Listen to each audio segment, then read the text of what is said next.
You haven't heard from me for a few weeks because we were out of session and there wasn't much to tell you, but we're back now, and the news is that we are headed for a government shutdown and a presidential impeachment. The first thing that happened when we all got back last week was one of the leaders of the right flank gave a big speech on the floor of the House. It was a speech directed to the leader of his own party in the House, the Speaker. He basically said, "Hey, Mr. Speaker, if you pass a budget that our group doesn't like, we'll fire you.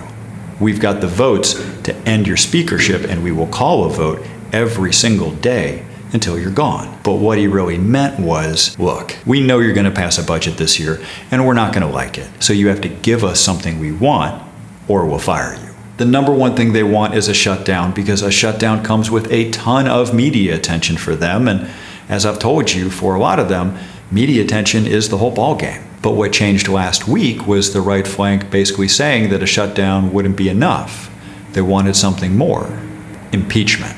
The Speaker really didn't want to give them that, but he did. Technically, he just began the impeachment investigation, but if he doesn't go through with impeachment at the end of the investigation, the right flank would just threaten to fire him again, and he'll do it.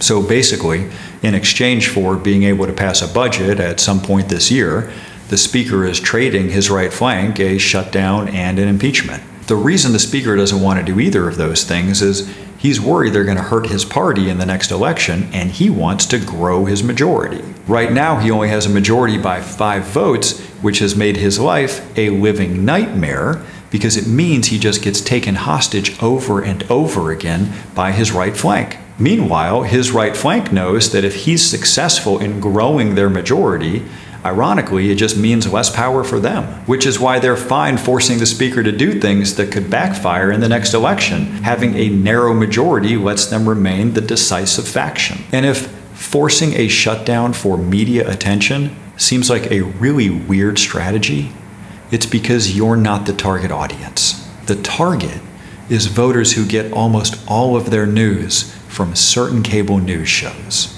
That's who this whole maneuver is built for. It's a sliver of politicians working with a sliver of media to reach a sliver of voters. And if you're not in that small group, then none of this makes any sense. So that's the latest, and I'll keep you posted.